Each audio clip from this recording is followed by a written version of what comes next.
What you need to know, we should all appreciate as Ugandans that our leader is guided by God. So he got a divine guidance that he should not stand in 2026, that he should support the president. And that takes us back to who General Muhoozi is. For us, the people who believe in him and who trust him through his consistent actions that he has made over time and dedication for the well-being of Uganda and the people of Uganda, we believe his decision is good for Uganda. Since he made that directive and pronouncement, I've received over 1,000 calls. Actually, my MTN has blacked out now because of calls. I received calls up to 4 a.m. People praising his action as a foresighted person, as someone who has a vision, a clear vision for Uganda. And his clear vision is it should transform the UPDF and make it a strong army in these 6 years before he takes over again as a... Okay, nkwebazizzaako yonna monna Uganda kyogera mu maaso n'okubanga otulengerera. Webale kubanga mikutu gyonna gy'oteekeddwa okubanga ogoberera. Baguyita Next Edition TV. Ogufudde omukutu Ssemakutu. Jjukira monna Uganda nkuweereza nsinzira mu kibuga Kampala. Ekikulemberwa Omuloodi Ssaalongo Erias Lukwago. Eggwanga Uganda erikulemberwa President Yoweri Kaguta Museveni. Kinaana Mukagalo yakwata entebe y'obukulembeze bw'eggwanga. Program bagiyita ssekanyo lya X-Ray Undercover atuzze twogera ku nsonga nnyingi nnyo. Nateera n'olunaku olwaliro okwawukanako n'ennaku endala. Anyina omukulu gwenkyazizza wano mu studio era nga tugenda kwogera ku nsonga mpitirivu nnyo ezitambula munda mu ggwanga erya Uganda naddala eziri ku nsonga z'ebyobufuzi. Ndowooza njagadde asooka akubuuzeeko awo wennyini we batandikira. Omukulu nsanyusa okulaba. Nesimye kubanga nange ndi wano okubaako ne bye tusobola okunyumyamuko. Basebe ne bannyabo abalabi n'abawuliza mwena mbatumidde wonna we musinziira okulaba wonna we musinziira okuwulira. Nze Shanix Wabusimba Amir ali wano munnammwe okubanga tusobola okugabanako ebingi oba ebitono bye tulina bye tusuubira okubanga bye oba oliawo mulimu ebyokuyiga bye tusobola okugyamu oba oliawo binamu byesobola okuyamba ensi yaffe oba oliawo birina bingi oba ebitono byesobola okubanga biyamba Uganda okutwaliza awamu. Weewaawo kakati ndowooza Shanix Wabusimba Amir we twatandikira weekend I think weekend yabadde etambulidde ku nsonga ebadde trending ennyo ze treats z'omutabani w'omukulembeze w'eggwanga era CDF ate era omukulu atwala ekisinde ky'ebyobufuzi ekya PRU. Ate era bwe mba neetegereza ndowooza byeni mu kudescribinga bimu ku ebyo tulaba ebitambula mu ggwanga oba oliawo gwe tuyinza okulowooza nti yeggwanyisa n'ekifo ky'obukulembeze bw'eggwanga. Emu ku treat eyasinze okubanga esaturatinga nnyo tugenda kwogera ku treats nnyingi. Bwe twogera ku treats gwe Munnayuganda tugoberera twogera ku mukutu ogwa X newanku ennaku zino kikyali bw'oba okyogera ga treats oyogera otya mwabasomi abaana b'emitimbagano tebana batufunira kigambo kituufu era tukyali ku kiri tweet. Kale kakati treats zabadde nnyingi naye gyenjagala tusooke tudiscussing kuba tutunuulire nnyo yeyo kubanga omutabani w'omukulembeze gwanga yawandiise ng'agamba nti tewali muntu wa bulijjo asuubirwa kuddamu kukwata ntebe ya bukulembeze oba kukwata ntebe ya bukulembeze okuleka ng'oli w'amagye oba ng'oli mu poliisi. Tewali muntu ayinza kudda mu bigere bya kitaawe ng'avuddewo okuleka nga munnamagye oba nga mu poliisi. Mu kutunula okwangu nalabye ng'oba oliawo baka bono alina gwe yabadde aboolekeza oba byabadde aboolekeza kuba bwe tutunulya kumu ku bavuganya kitaawe at the moment abamuli betuyinza okulowooza abamunyeenya semuli w'amagye oba ntegerekese bulungi nti Bobi Wine si munnamagye si mu poliisi.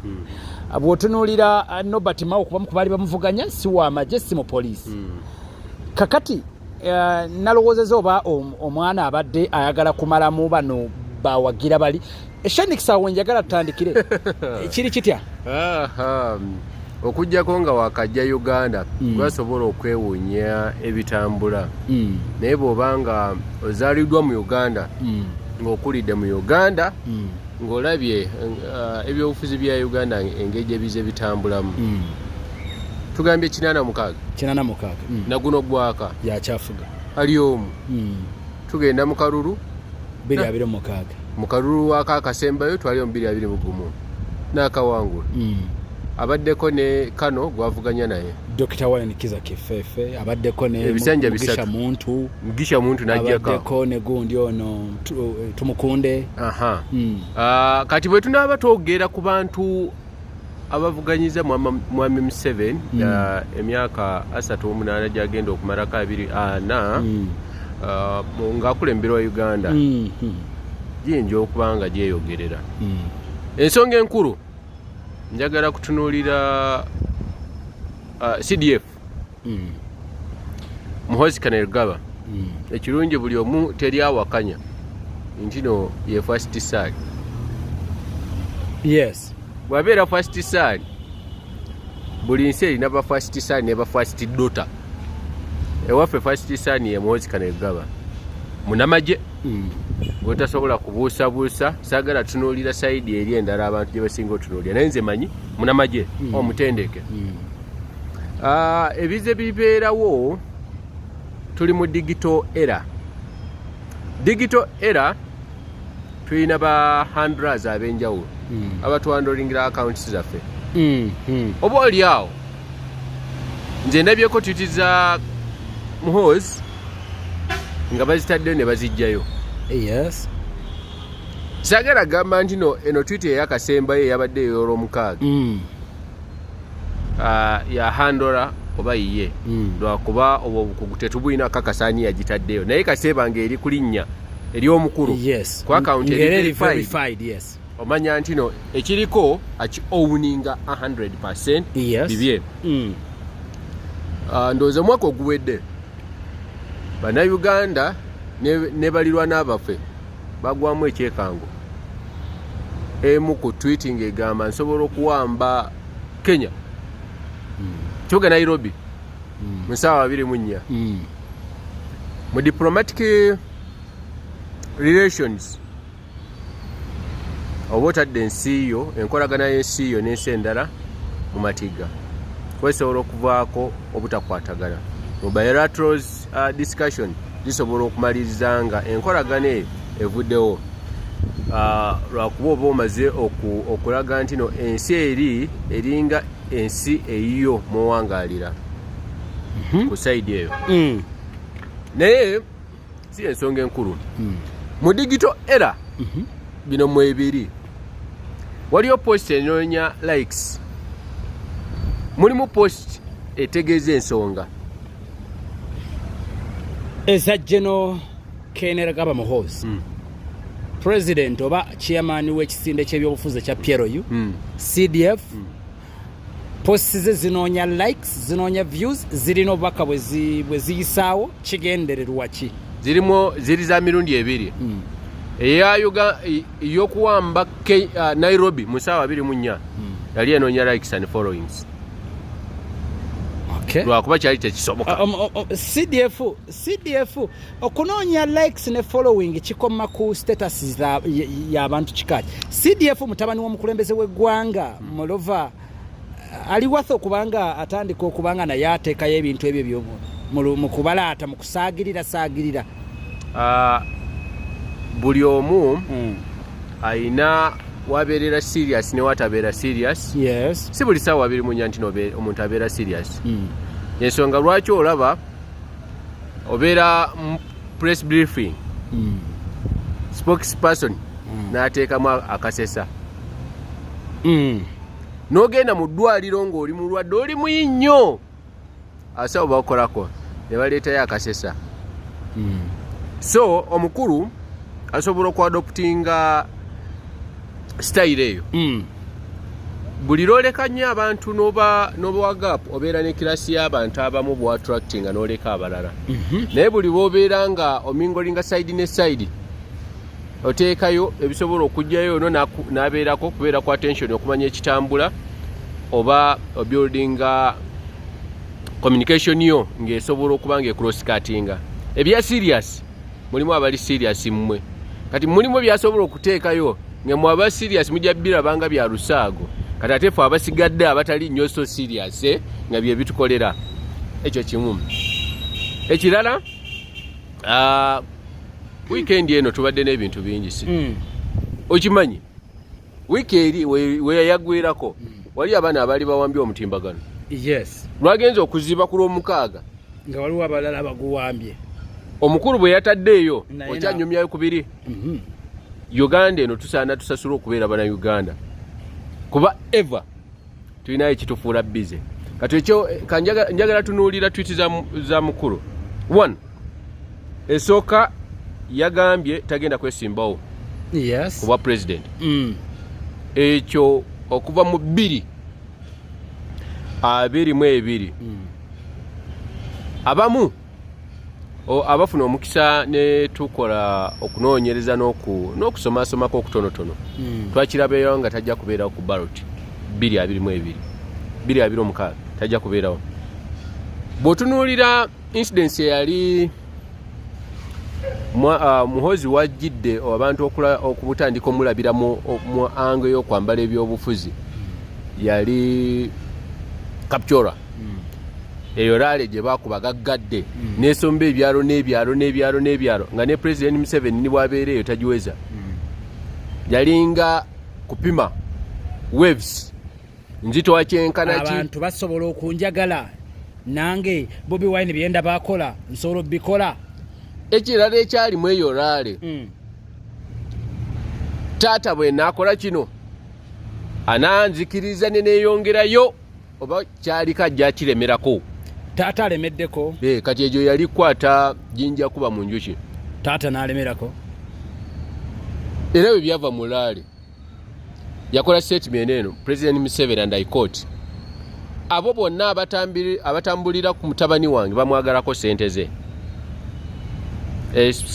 President Museveni ayogera statement eyo abo bonna abatambulira ku mutabani wange bamwagalako sente byali bigambo bya taata w'omutabani President Museveni aganti abatambulira ku mutabani wange bamwagalako sente abamutembeeta aba likes of Frank Gashumba babalamu bakabanda ekirungi bonna obamanyi yes kati mwami Museveni bw'akola ekyo jjukira ebiseera ebyo twali tutambuza MK movement ne tubeerayo n'ekiwayi ekirala ekya Toyota mwalimu Muhoozi movement wone gye tuyita Muhoozi project ne tubeera nga tulinamu ebisinde ebiwera yes waliwo ekya Toyota waliwo ekya Toyota waliwo waliwo chairman timu chairman waliwo ekyo kya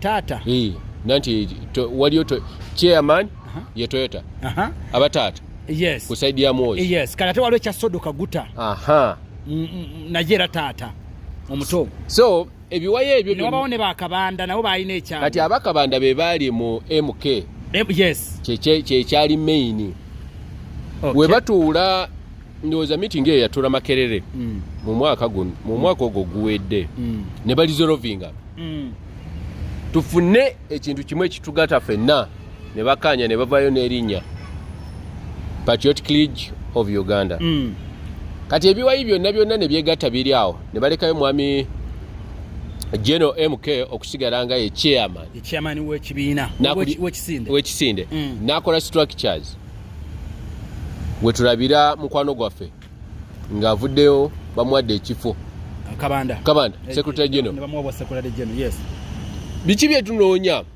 civic groups kizibu nnyo okubeera nga ziri established nga zirina ne structures ewaffe mu Bende tuyina ba coordinator buli almost everywhere gye bali abantu babadde batandise okujjayo amaaso nga batunuulira okufuna tiketi y'ekibiina yes because nabadde abamu ku babadde beesimbyewo naddala nga bavubuka badde batandise okwekubisa ebifaananyi baterawo ne wali PLU n'essimbo yaabwe kati ate ku side eno bateekawo ne NRM kugamba badde balina essuubi nti genda kubeera kibiina Shanix bw'oŋŋamba nti Muhoozi agenda kwesimbawo ate kino kimenyawo bino byonna ebadde bitandise manyi office kiziggazaawo no structures zonna zifa no kino si kibiina kibadde kisinde nga bw'olaba people power kisinde ekikolera ani ekisinde omwegaatira abantu abalina ebigendererwa byabwe ebyenjawulo bati mu byobufuzi sikyo Sagala agamba nti no mu byobufuzi lwakuba bo bagamba nti bali ba patriots abagala ensi yaabwe. Abagala ensi yaabwe. Ensonga lwaki ogiraba nti no Patriotic League si kya byabufuzi. Tebakinyonnyola bulungi bano kubanga bannayuganda abamu ku babadde bakisomye n'abamu ku babadde bavuddeyo. Abadde balina essuubi nti bajjira mu kibiina ekyo oba bajjira mu kisinde ekyo. Mu ntandikwa bwe bali bakizimba tebabriefinga ku bantu, communication yalakinga mu nti abantu ne babeyingira ekintu kino bamanyi temuli byabufuzi. Bwe tubeera ba patriots activities zetukolera mu kisinde kyaffe ziyinza okubaamu ez'ebyobufuzi. Naye ng'ekiruubirira kyaffe tetuli kibiina kya byabufuzi, naye tusobola okukola gye tuyita affiliation oba alliance. Ne tugamba ffe abeegatya mu Patriotic League of Uganda oba PLU tuli ba NRM nga bammemba tuwagira ekibiina ekya NRM, naye yo Patriotic League si kibiina kya byabufuzi. Bammemba abagatira abali mu PLU bana byabufuzi oba mu politics bali affiliated ne NRM. Kiki njagala okugira MC CDF Muhoozi Kainerugaba munamaje. One, amateeka gamukugira okubeera mu politics. Yes. Partisan politics. Amateeka ga maje gamukugira. Kati ebbanga lyonna eryeteeka abadde alisoma bulungi n'alitegeera kyobola si political party esigadde league. President Museveni okwagala okubakakasa nti ono si munabyabufuzi last year n'amulonda oba I think this year oba last year okumufuna CDF omuduumizi w'amagye ow'oku ntikko. Bw'obanga olina ambitions zo ez'okujoininga politics awo emikono baba gisibye. Mu bufunze bannayuganda tebakiwa nnyo budde, tebalowooza nnyo lwaki ono akuziddwa okufuuka munnamagye ow'oku ntikko. Nti basinga twandibadde twakibuuka dda. Kati awo abasinga obungi tebakiwa attention lwaki naye okumufuula CDF kwagala kumugira ddala mu byobufuzi completely. Era njagala okubemu akafaanani okuva bwe yalondewa CDF obaga bumeka obuze bukolebwa ezo laale mmeka ze baze bakuba than before. Muhoozi bw'amala okufuuka bino byonna tricks zino z'abadde akola abadde comedy kati n'alumbagana CDF n'alumbagana opposition kubanga tumulabyeko ng'akola tricks ddala ezirumbagana Bobi Wine direct mu mateeka buli omu alina kyolina eddembe but at a certain level. Mu Uganda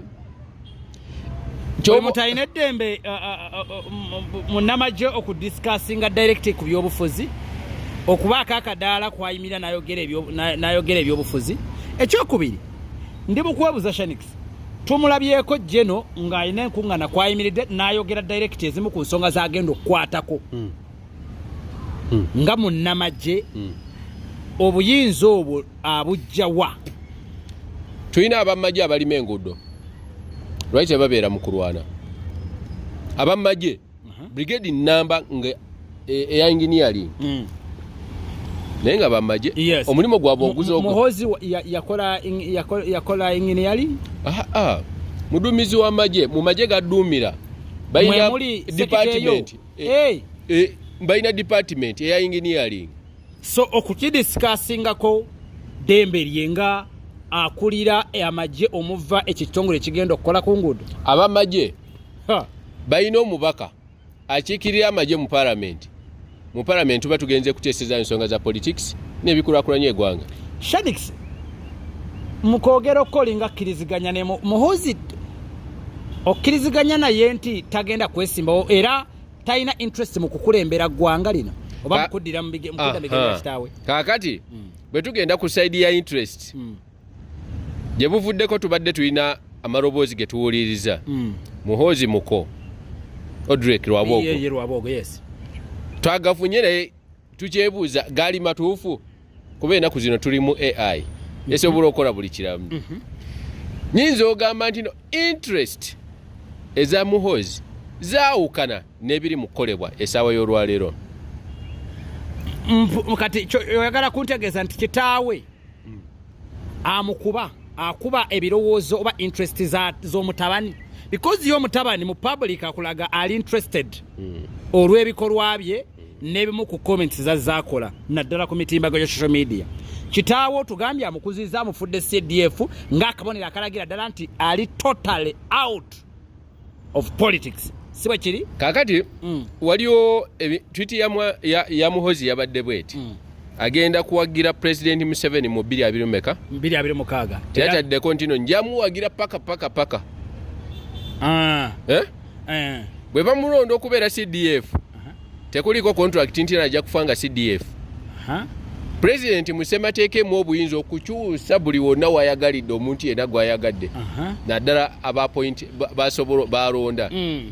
Kati tugenda mu kalulu in assumption ndino kati ono CDF w'amagye President Museveni ali mu myaka 8 etulina kubuusa maaso ezo ensonga.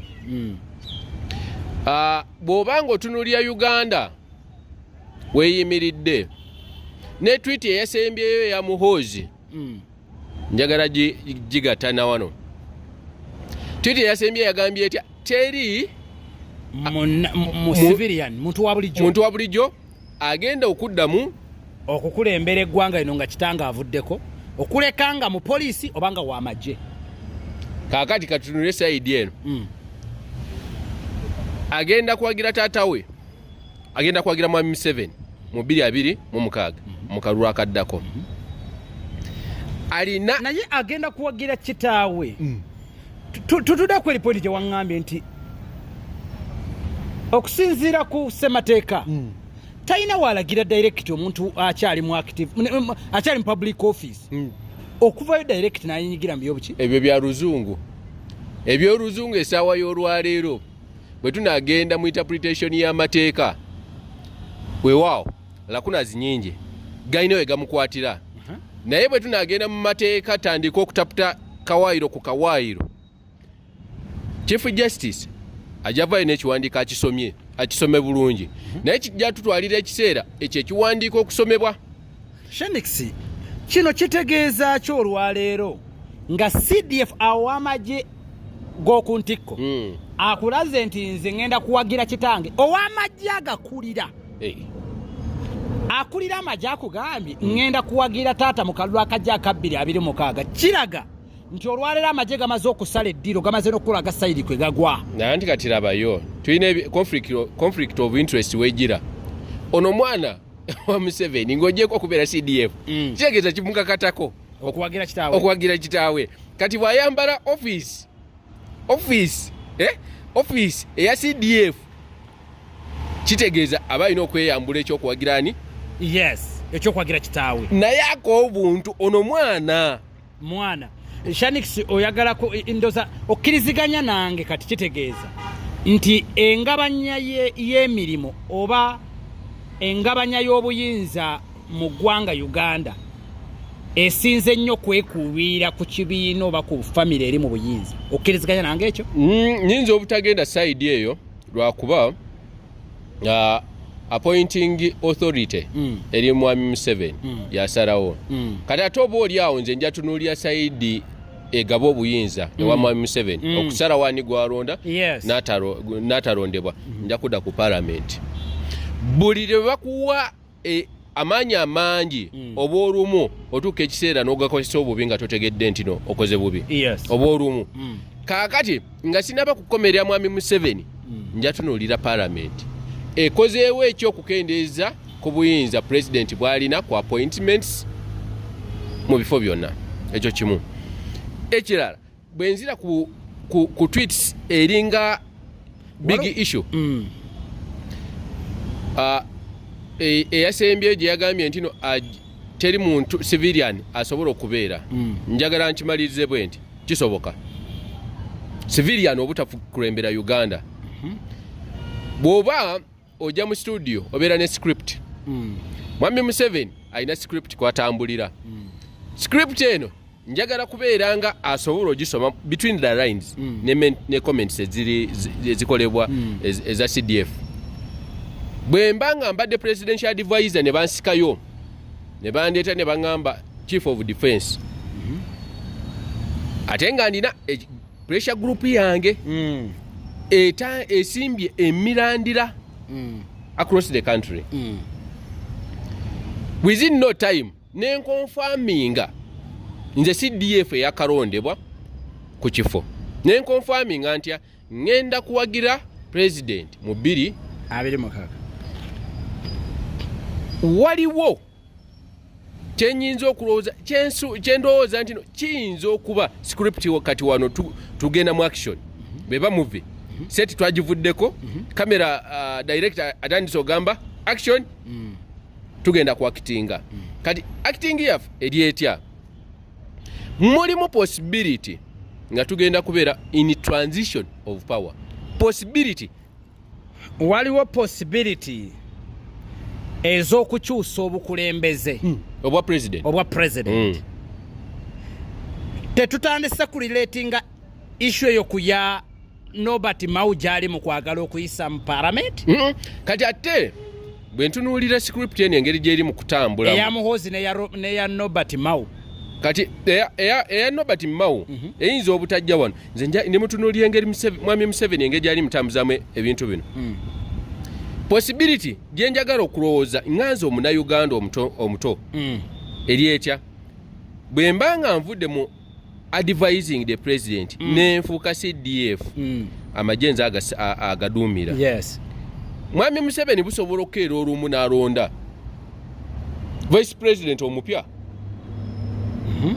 nagamba CDF vaayo kati nkwadde wa vice president kitegeeza ki kati wa vice president kitegeeza tufune CDF omulala batekewo omulala tugenda mu karuka 2026 yes nkufuna mwami Museveni agenda kukabeerako ku bout yes akawangudde naye mukawangula akola assessment nga Biden bwe yakoze emyaka 5 nyizo obutagimalaako designings vice president aba taking over ekyo tekiri mu kuba kalulu kanzire mbulungi olwaleero Muhoozi akulaze nti tagenda kwesimbawo ng'abamu ku ssubi badde bakola ki gye balina kitegeeza mu bwongo obwo okkiriziganya nange nti oba oyagala toyagala Muhoozi ye munda mu ggwe okimanyi nti alabika entebe agikola ki nani kati ajeetaaga publicly abagambye sigenda kubeerawo kalulu bati nga ggwe munnauganda you agree with me nti Muhoozi alabika yadde kinensi ayagala kukulembera ku ggwanga siba kiri omwana wa president tosuubira nti najja kwagala kola ku TV ayagala kubeera president kakati kyogezako tegeeza nti olwaleero kyangu nnyo mu kisanja ekijja 2026 CDF ne bamukyusa lindako ne 2026 ekyali wala twalinako akalulu akaali kalina okubibwa mwami Rafaelo Magezi minisita wa local government n'agamba sente tewali mwakalonda akakyama nero siwali mwali mwazeemu okukalonda emyezi 6 tejaggwayo tusobola okukozesa sisitimu y'emu president akyalina obuyinza asobola okulonda n'essaawa esembayo mu kisanja kye n'alonda n'akola appointments Muhoozi tusuubira mu kushanikise Muhoozi asobola okufuulibwa vice president president Museveni n'ateekawo embeera siteekawo embeera semateekamuwo obuyinza okubanga alekulira mu mirembe bw'alekulira mu mirembe tewali walala kina kukolebwa vice president aba taking over semateeka wa vice president yafuuka president owe Uganda okumala akaseera kati vice president ekinyuma kye kino bw'amala okutuula naye asobola okukola ebyo byasa mu nkola kubanga aba ali active president yabeera president ku ssaawa eyo olaba gwe yesunga okugenda mu kalulu ka 2026 bwe bakongezaayo ekitegeeza by all means omukulembeze ali mu buyinza asobola okuyisaawo omuntu gw'ayagala n'amufuula.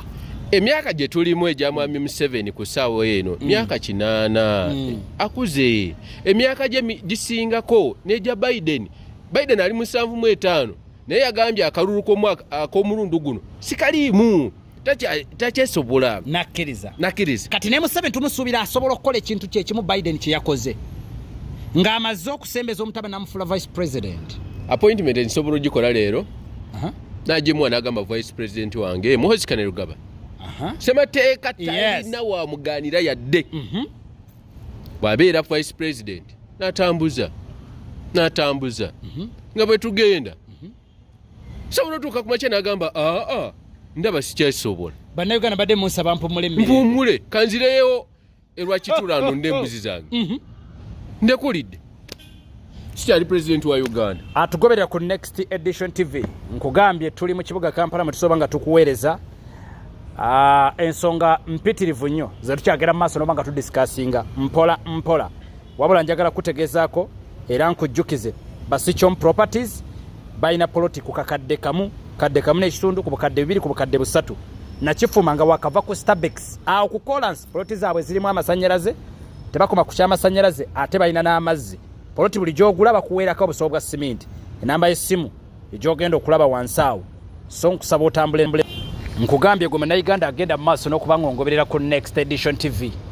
Kakati bano Basichom Properties ojja bafuna ku namba y'essimu ya 076 075 622 076 622 ba whatsappingeko ate obulamu busobola okuba nga bukukyukira. Gwayagala poloti yonna gy'oli gwe bakubireko oba bateekereko ka message obulamu butambule. Shadix kino kirekawa ababadde balowooza nti ng'oggyeko ekya Muhoozi okufuuka president ng'oggyeko ekya Bobi Wine okufuuka president nga bw'ola nti Bobi Wine ng'oggyeko okufuuka president alina ababaka be yayisaawo ne bagenda mu parliament. The same thing nti Muhoozi abadde akulyetinzewo ekisinde abantu kabamanyi nti tugenda kubeera ne support era abamu babadde nze bembadde nyumyako n'abamu nga balowooza bafunye ne side support mu kalulu kaabwe. Olwayo Muhoozi wamala okulaga tajja mu kalulu kitegeeza bamaze okukeesamba kirekawo abalala badde bamaze omukkiririzaamu nga n'essubi balina lingi nti kati ye president gwe bazzaako. Ekisookera ddala Bannayuganda ekisingo esaala y'Abannayuganda bonna buli omu waali kwe kukyusa president. Tufuneku president omulala tebafuddeyo oba Muhoozi oba ani esaala eryetya Mwami Museveni atukulembedde emyaka 40 gimala katufune ku president omulala. Kitegeeza bwe kijjanga bwe ndowooza Uganda ebyefunye president omulala likodi zikyuka immediately era bajja kuba BBC ejja kuba bold headline namwe next edition ejja kuba bold headline Uganda gets a new president.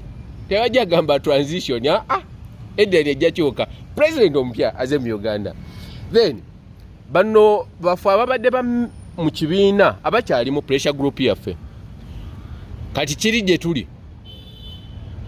eiza pressure njisigaze nga bwenjirina ngende mu NRM oba mbeere nga twakagabo owa NUP nenga endowooza yange eri affiliated ne PLO nzikirizibwa naye kyoba olina okumanya singa kisigaranga bwe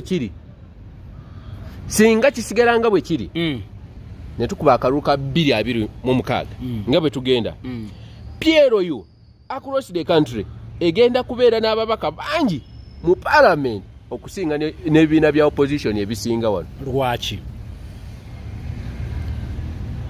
Gwe tomanyi nti no saawa eno tuzimba. Sikutegedde bulungi. Singa tugenda mu kalulu ka 226 PLO yegenda kubeera n'ababaka bangi abava mu kisinde kya PLO bangi okusinga ku babaka ba opposition bonna okusinga ebibiina ebya opposition ebimu. Amaanyi gagenda kuba gavaawa ku ssaawa y'olwaleero bw'obala ababaka aba parliament abali mu parliament ku ssaawa eno nga bali affiliated ne PLO bangi basinga n'ebibiina bya opposition nga Piero ye ba influencinga no already njagala tutunuulire Nyamutoro member Lilian Abba member Kasoro member Kagabo member waliyo n'owawano Emitiana member Kabanda ate nga tetutaddeko Mawanda tetutaddeko bangi bamemba ba parliament already abali sitting nga bamemba ba PLU kijengezaako ate bw'otunuulira abali already sitting members of parliament ku cards zaabwe ze baliko eza NRM NUP already basinga ebibiina ebya opposition ebimu DPL nayo bameka kino kigattako ki kati Piero yo ebegenza okusimba amakanda surprising basobola okuyingira abangi nga bwe banayingira mu 2026 mu parliament bwe bagenda omaliyako ekisanja kyabwe eky'emyaka 5 okudda mu kalulu akaliddako nga balijesalinze political party tusiibule kati bannayuganda buli omu waali ndowooza akola omulimu gwe obaani kati tandika okutunuliza nkaliriza nga weetegereza ekiddako lwakuba byolaba waggulu. This can't be serious. I can't trust this man. What he's trying to do maybe is to have another wave of mobilizing the youth. After mobilizing them, and they have done it well, by the way, with this Bivur promoter. What is his name? Baram. They have done it very successfully. And after that, now they are bringing them to NRM. And that was the deal. There was nothing like Mbuhozi standing for president. I could not even believe that. So you want to suggest that the country was taken for a ride? For those who are not very keen, who have not known Museveni, who have not even bothered to understand Museveni, Museveni is very sharp, very smart. Okay, if the intention... a well-calculated move between the son and the father and the project well-drawn and the project manager, the Minister Balam and his team, they were moving the project very well, well-calculated. And after mobilizing the youth into one box, they had to dump it into the NRM, and that was the deal.